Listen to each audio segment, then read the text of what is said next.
Olá, muito bem-vindos a mais um estudo das Palavras Cruzadas. Nós estamos hoje na quinta lição deste trimestre e vamos lidar com um problema que é, na sociedade atual, um problema de facto muito agudo, muito importante na vida das pessoas, na vida dos cristãos, de alguns cristãos também, que é o problema da dívida, o problema da maneira como as pessoas, de uma forma bíblica, devem lidar com a dívida. Nós temos ensinamentos que foram dados ao povo de Deus durante o Velho Testamento, não é? Em que a Bíblia especifica quais são as maneiras corretas de cada um de nós lidar com o problema do dinheiro. Para que este assunto do dinheiro e das dívidas, nomeadamente, não possam, de alguma maneira, constituir um problema na vida espiritual de cada um. Porque nós temos ensinamentos, quer para os que têm pouco, para os que são pobres, quer para os que são remediados, quer para os que são mais ricos, que têm mais posses, qual é a melhor maneira de nós lidarmos com os bens materiais. E é isso que hoje nós vamos desenvolver aqui no nosso estudo.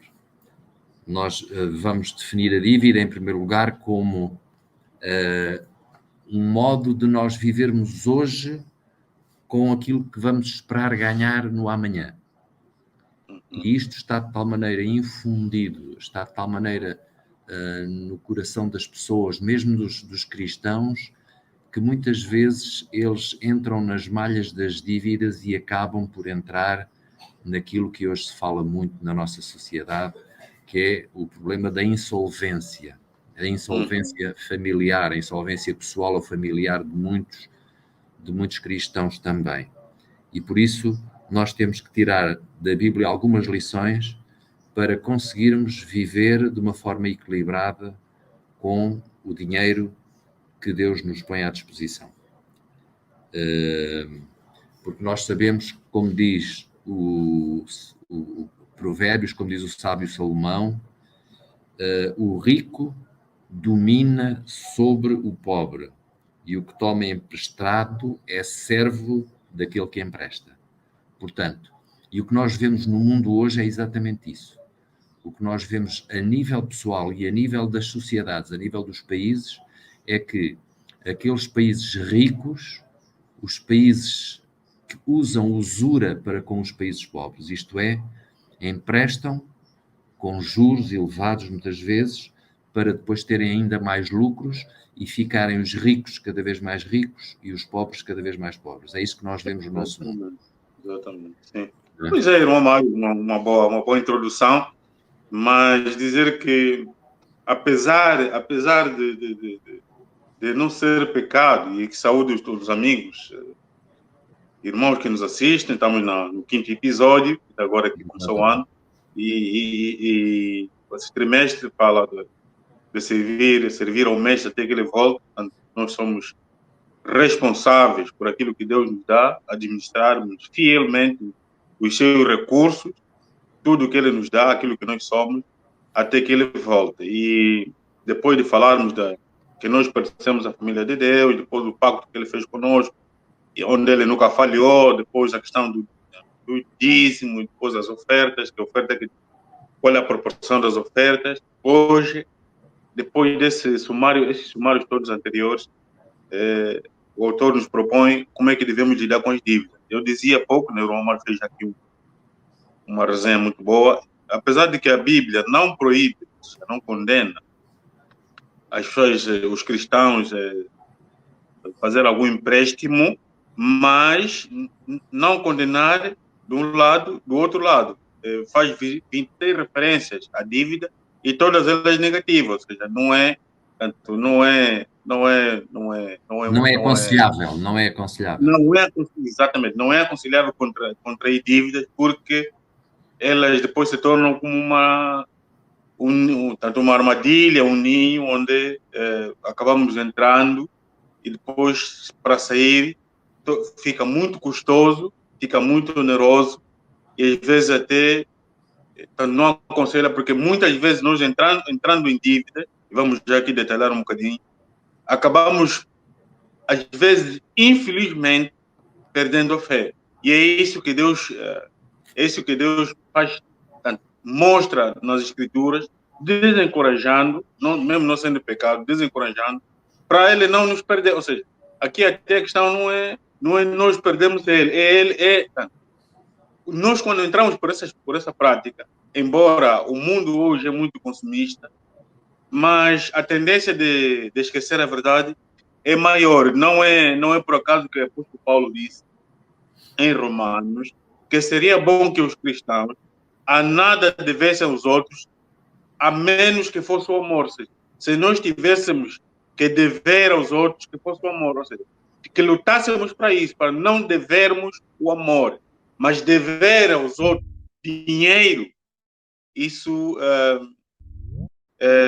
seria, se calhar o termo aqui é pesado, seria uma hecatombe, porque entraríamos num flagelo que hoje além de pessoal, familiar, de sociedades, de empresas, etc., também a nível do governo e a nível internacional, como disse muito bem o irmão Mário, que os mais pobres ficam reféns dos mais ricos. Por isso é que o sábio Salomão passa aqui em Provérbios 12, creio que é isso, Provérbios 22, desculpa, verso 7, que o pobre, quando pede emprestado, torna-se servo de quem emprestou por causa dos juros. Isso que vamos ver já aqui.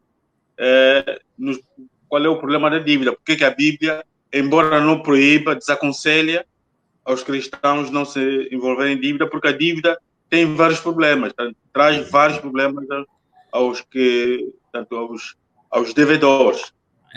A Bíblia desaconselha as dívidas e desaconselha também a usura. Isto é, desaconselha que aqueles que emprestem com usura para ganharem dinheiro. De tal forma que as lições que nós aprendemos com o povo de Israel é exatamente seguir um conselho que havia para que em Israel não existissem pobres e ricos cada vez com uma separação maior, isto é, cada vez mais pobres com pouco e cada vez mais ricos com muito, para não haver...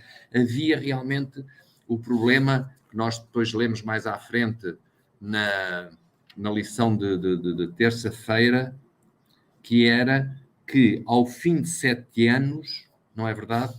Ao fim de 7 anos, não é na lição de quinta-feira, ao fim de 7 anos, havia uma remissão, era o ano da remissão. E Deus nunca, não desaconselhava que o israelita emprestasse ao seu pobre dinheiro, mesmo que estivesse já próximo do ano da remissão. Porque, exato, claro, toda a gente queria emprestar no princípio dos 7 anos para ter os 7 anos para receber o dinheiro. Não é verdade?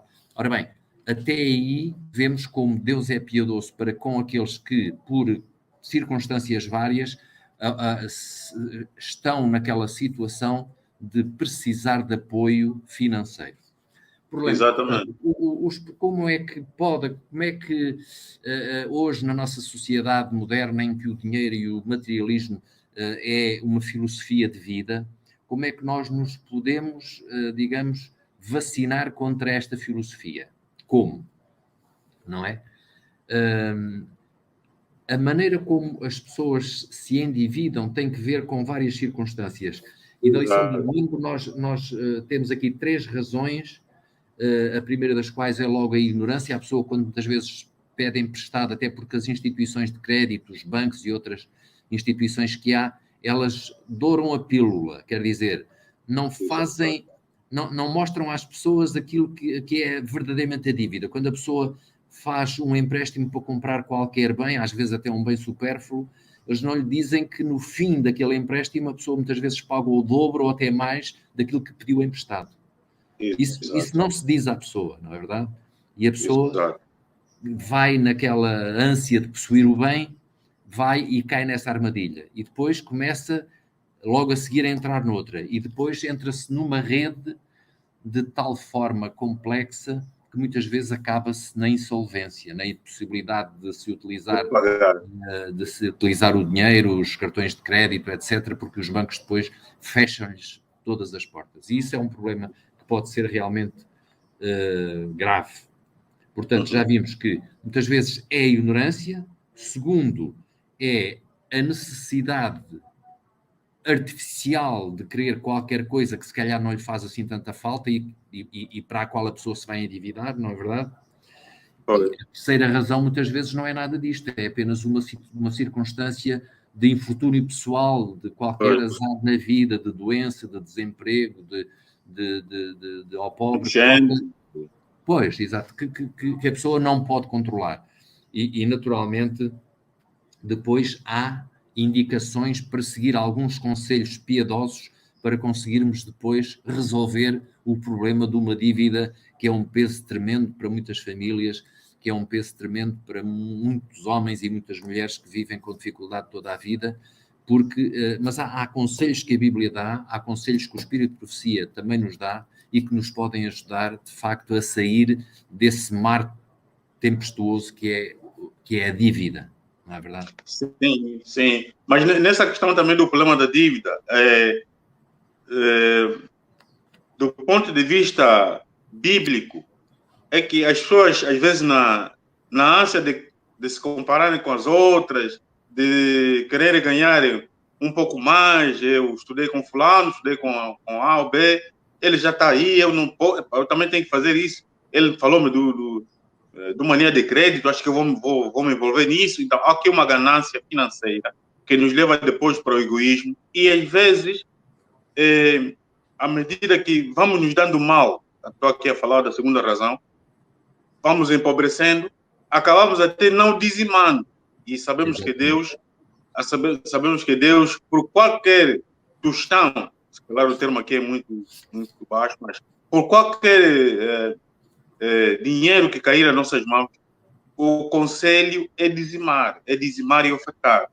Mas quando contraímos a dívida, estávamos lá no topo, mas por circunstâncias da vida, que às vezes ainda não nos levam na terceira razão, mas a má gestão ou os juros, depois houve alteração, que, por exemplo, em 2020, 2021 e um pouco em 2022 tivemos o problema da pandemia. Isso fez com que muitas empresas, até multinacionais, tivessem dificuldades financeiras. E isso, os bancos tiveram que mexer nos juros, as pessoas depois ficaram, quer dizer, a dívida gastar hoje o que você gasta hoje alguma coisa ou com alguma coisa, mas você só vai ganhar amanhã, e o amanhã nós sabemos na Bíblia que o amanhã é incerto. Deus diz que o amanhã não está na nossa mão. Exatamente, Deus diz que cada dia com o seu mal. Não se preocupem com o que vão comer, com o que vão vestir, basta cada dia com o seu mal.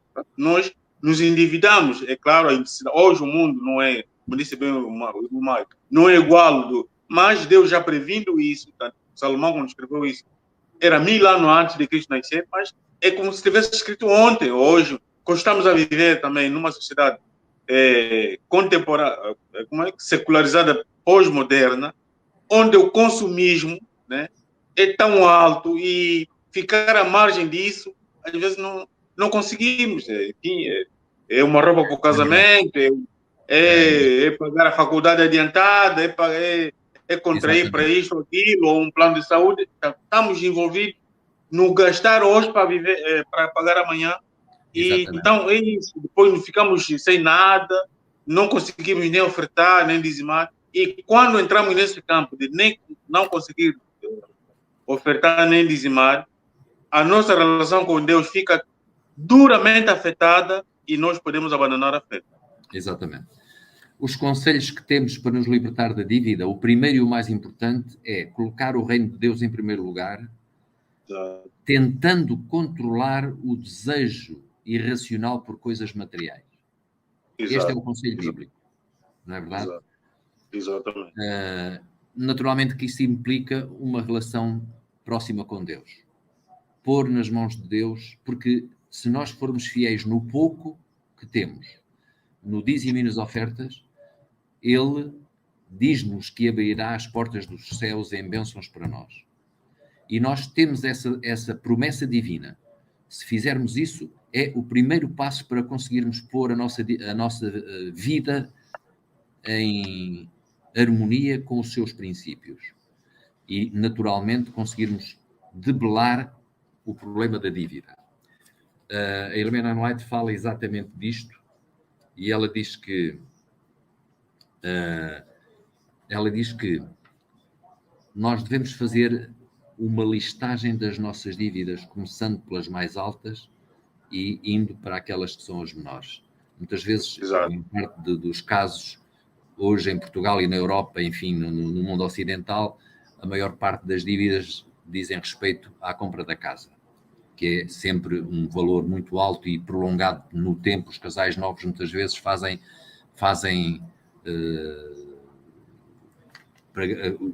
empréstimos de 40 anos, até mais do que isso, e vão acabar de pagar já no fim da vida, não é? Mas pronto, isso é uma necessidade, a casa é uma necessidade, tudo bem. Mas depois, a essa grande, juntam-se outras pequenas, que são os cartões de crédito, que vão começar, e a pessoa começa a viver sempre num mundo de facilidades que lhe vão enredando depois a vida, e o dinheiro começa a faltar, porque depois tem que se pagar as dívidas. O problema das dívidas é que elas têm que se pagar. E então, chegamos a uma certa altura que, a meio do mês, já não há dinheiro. E, portanto, os conselhos são, primeiro, nós termos um orçamento, não é verdade? Termos um orçamento para conseguirmos perceber e depois, começando pelas pequenas dívidas, ver o que nós, mesmo fazendo um esforço grande, ver o que nós conseguimos fazer para acabar com aquelas pequenas dívidas que estão no fim da lista. E à medida que acabamos com elas, esse dinheiro que usávamos para as pagar vai passar a ser usado para pagar as dívidas que estão acima. E assim sucessivamente, até nos começarmos a ver e ficar apenas aquela dívida maior, que essa normalmente é sempre mais difícil de resolver. Porque Deus diz-nos o livro de profecia, aqui na lição de sexta-feira, ela diz assim, Ellen White: façam com Deus o solene concerto de, com a sua bênção, pagar as vossas dívidas e a ninguém dever coisa alguma, ainda que tenham de viver a pão e água. Vejam bem a expressão que ela utiliza, não é? Exatamente. Sim. Portanto, e depois, esforcem-se por pagar as dívidas o mais depressa possível. Estabeleçam um orçamento. E depois diz aqui nas lições mais para baixo, destrua os seus cartões de crédito, porque são elas uma das principais causas do endividamento das famílias. Porquê? Porque são muito fáceis de usar, mas muito difíceis de pagar. Este é o problema. Exatamente isso, exatamente. E irmão Mauro, também dizer que aqui nos conselhos piedosos, biblicamente falando, eu penso que isso deve ser mesmo também realçado. Temos a lição de Mateus 6, 1 João 2, é que Sim. não é errado nós trabalharmos para termos as coisas. Até porque, tão logo que o pecado entrou no mundo, Deus disse: do teu suor comerás o pão, enfim. Nós estamos num mundo de espinhos, de horrores, nós sofremos muito, mas há aqui um cuidado que a Bíblia nos aconselha, em que trabalhar duro demais, ao ponto de, por exemplo, em latim disse bone pater família, um bom pai de família, perder o tal bone, ou seja, a palavra bom pai de família, perder bom para ser mau pai de família. Deus não aconselha isso, porque hoje, de tanto consumismo, as pessoas estão a trabalhar muito. O pastor Alberto Tim diz que as pessoas hoje trabalham 7 vezes mais do que há 20 anos atrás. Por quê? Porque nós precisamos, nós ficamos envolvidos em muitos empréstimos, em muitos créditos. E com um ordenado, por isso que o irmão Mauro disse muito bem, a irmã White disse, nem que você viva de água e paz.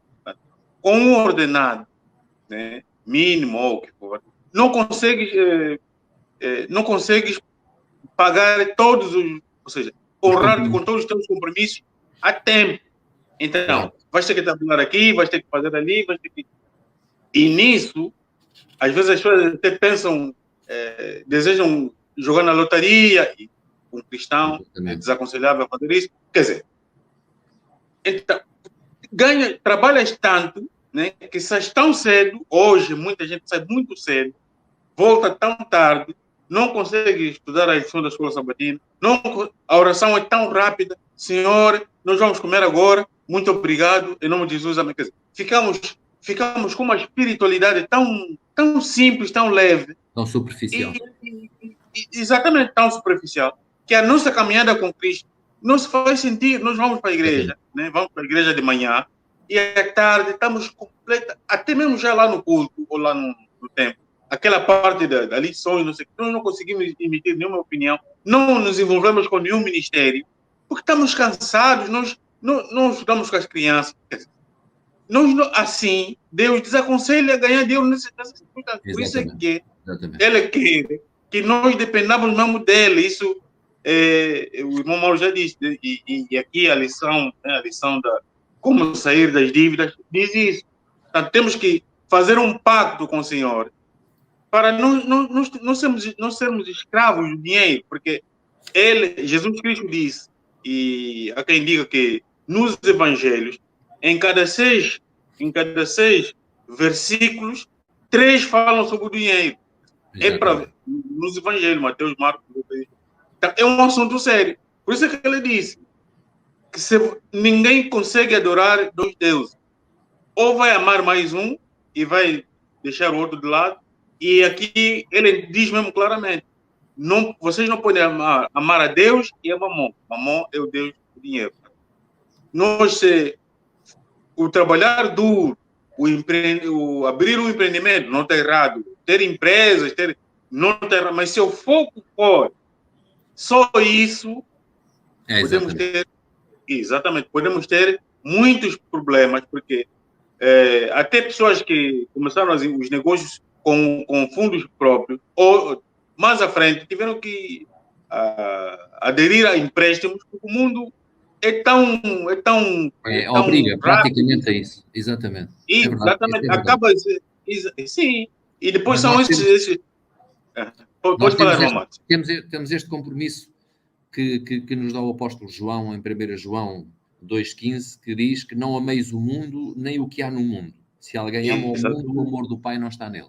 Lá está. Exatamente. Se nós nos deixarmos, como o irmão estava a falar, se o trabalho para nós é tudo, se não temos tempo para a família, se não temos tempo para a relação com Deus, para o estudo da palavra de Deus, então isso leva-nos a afastar-nos daquilo que é essencial.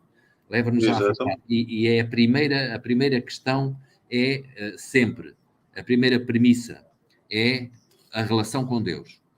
Primeiro que tudo, para nós nos livrarmos dos problemas que nos empecilham a nossa relação com Deus, e pode ser o dinheiro, não é verdade? E se for o dinheiro, temos que pôr os pés à parede e pensar, bom, o que é mais importante para mim? Ficar rico aqui nesta terra e perder a vida eterna?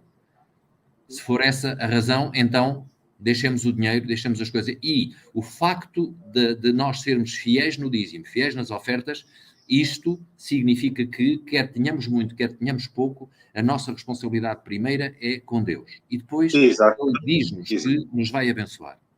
Não é verdade? Exatamente. Isto não pode ser confundido com o Evangelho da Prosperidade, em que aquelas igrejas que dizem venham aqui trazer o vosso dinheiro, deem esta oferta assim, porque Deus vai abençoar-vos. Isto pode ser um perigo, porque não é essa a filosofia. Não. É amarmos a Deus sobre todas as coisas. Então, se Deus está em primeiro lugar, vamos primeiro, porque Ele, quando estava com o povo de Israel, o que é que Ele dizia? Trazei, portanto, as primícias à minha casa, não venham de mãos vazias, não é verdade? E então os israelitas eram convidados a trazer os primeiros frutos, os animais mais puros do rebanho eram esses que eles deviam oferecer, porque significava que reconheciam Deus como Deus, o autor da sua riqueza. Exatamente. Então, esses eram abençoados verdadeiramente. Portanto... Sim, irmão Mário, aqui já entramos em como sair das dívidas, e o irmão Mário já elencou aqui que temos que fazer uma lista, temos que ter orçamento, mas de realçar que, às vezes, de tanto enfraquecido que estivermos e queremos sair da situação desagradável das dívidas que tivemos envolvidos, às vezes já não conseguimos orar em condições, temos problema com a mulher, temos problema com os filhos, porque isto, aquilo está a faltar, e aparece um conselheiro, um contabilista, um irmão da igreja, bom em finanças, e entramos para essa linha da irmã White também, que não é bom que façamos dívidas. O que acontece às vezes é, começamos agora a dizimar fiel, porque também assim, irmão, nós, o cristão, e estamos a falar aqui mesmo do cristão, para o cristão ensinar os outros. O cristão, às vezes, hoje aumentam o salário, aumentaram o ordenado, hoje aumentaram o ordenado, já tem aquela dívida, ABC, não vou poder dizimar na proporção exigida, vou esconder essa parte, porque até Deus entende. Deus não entende isso. Nós escondemos aquela parte, depois nunca vamos conseguir entregar. Eu vou dar só uns 90 cêntimos ou 5 euros, depois na próxima vez vou dar 10. Nós nunca vamos conseguir fazer isso. Por isso, às vezes saímos desse, passamos a dizimar corretamente, passamos a ofertar com mais transparência e depois caímos naquela situação em que Deus realmente nos abençoa, tenhamos até fundos inesperados. Isso, temos muitas histórias no mundo disso. Você começa a ter mais posses do que já tinha, porque Deus quer realmente que você diminua as dívidas, mas muitos de nós, quando recebemos dinheiro a mais, não digo a mais, mas quer dizer, passamos a ter mais bênçãos do que nós tínhamos, gastamos outra vez em coisas supérfluas. Aí entramos outra vez no mesmo, ou seja, o cão volta, desculpa, né? Volta para o porco, né? Volta, já foi lavado e volta outra vez para lá. Não faz sentido. Deus já te perdoou. Voltar para o pecado, aí você torna-se pior do que o estado anterior. Exatamente. Exatamente. Um dado a reter. Há aqui um outro aspecto ainda das dívidas, que é o fiador. Ser fiador. Pois, e os esquemas para enriquecer. Não é verdade? Deus, como já falámos, Deus não condena a riqueza. Deus condena o amor às riquezas. Mas vemos e conhecemos a história de muitos homens ricos, desde o patriarca Jó, Abraão, homens que eram muito ricos, Davi, que foram abençoados realmente por Deus. Ora bem, o problema não está nunca no dinheiro, o problema está no coração, o problema está no amor às riquezas, como já vimos.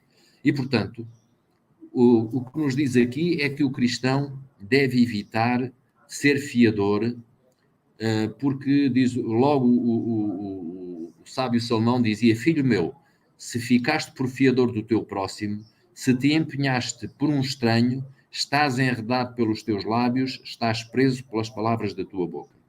Exatamente. E, portanto, isto é um problema, porque sabemos que nas nossas sociedades atuais, os estudos mostram que cerca de 75% daqueles que são fiadores, não é?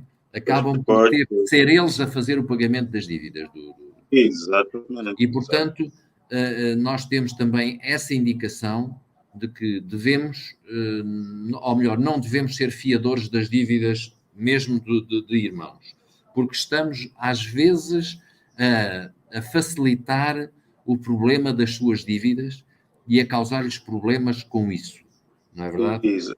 E, portanto, para a nossa própria vida, sim, para a nossa própria vida, e no relacionamento com ela, porque eu pessoalmente, penso que o nosso tempo já vai, mas eu pessoalmente, em 2009, fui fiador de um irmão, porque aqui a lição diz que às vezes o irmão vem e diz: olha, meu irmão, eu estou aflito, quero aquele carro assim, qualquer assine só aqui. Eu não sabia dessas regras, porque a lição aqui diz que muita gente também contrai dívidas ou entra para essa questão da fiança sem saber os esquemas, enfim. Eu tornei-me fiador de um irmão, amigo, inclusive. Isso depois ficou muito complicado. Por quê? Porque ele ficou desempregado. Nós até estávamos na mesma empresa. Primeiro ele ficou desempregado. A empresa estava a ter problemas e foram despedindo um a um. Depois eu também fiquei. Mas eu era fiador dele. Sempre que chegasse o dia do juro, do crédito vencido, o banco ia na minha conta. E eu também já não tinha aí. Claro, Quer claro, dizer, claro. isso depois criou uma situação desagradável, porque nós entramos em zangas, nós éramos amigos, ou somos amigos, né? Depois passou. Eu até sou um pouco parente dele por causa da mulher. Quer dizer, entramos ali numa situação desagradável, né? Não nos Por causa... falávamos por algum tempo. Exatamente, frequentávamos ao mesmo tempo, frequentávamos ao mesmo tempo. São essas situações que Deus nos pede para evitar, porque o dinheiro é como mel, não digo até como mel, mas é como, se calhar, é mais ou menos isso, né? O mel nós vamos, tá doce, mas se for em grandes quantidades, depois nos leva a uma amargura de boca, ou seja, o É verdade. dinheiro é muito chamativo, o dinheiro é muito assim, tanto ele ficou numa situação que não podia pagar e Exatamente. ele apresentou as suas razões que não tinha como pagar, mas eu era o fiador, não tinha como fugir a isso. Exatamente. Temos Exatamente. que ter algum cuidado sobre No essa resumo matéria. desta, no resumo desta lição, Brana, que nós podemos dizer que, como provérbios, o homem fiel gozará de abundantes bênçãos, mas o que se apressa a enriquecer não ficará impune. Isto é, é sempre o mesmo problema. A riqueza em si não é condenada por Deus, mas o amor ao dinheiro é condenado por Deus. E muitas vezes nós podemos, como tivemos a ver, o dinheiro pode iludir-nos, o dinheiro pode provocar em nós a cobiça. E isso é um problema grave que nos leva inevitavelmente a ser infiéis para com Deus. E então podemos pôr, por causa do dinheiro, a nossa salvação em risco e a nossa vida cristã em risco. Portanto, esta lição também serve para nos alertar para isso e a sabermos viver com sabedoria na nossa relação com o dinheiro para não cairmos nas malhas de dívida que nos pode vir a trazer problemas mesmo de ordem espiritual. É esta a lição que nós devemos tirar do estudo desta lição. Pois, sim, para terminar, a minha parte, dizer que a Bíblia nos aconselha a termos muita prudência e dá-nos o exemplo, aqui nos comentários que eu tenho, dá-nos exemplos de Noé. Portanto, Noé quando terminou de construir a arca,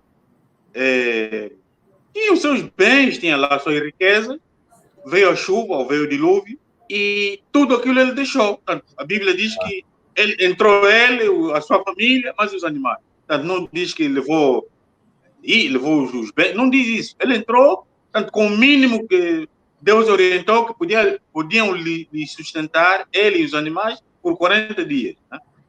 Se tanto, um pouco mais. E ele, quando entrou para a arca, entrou portanto, sem nada, né? Mas quando saiu da arca, e essa é a lição que fica, quando saiu da arca,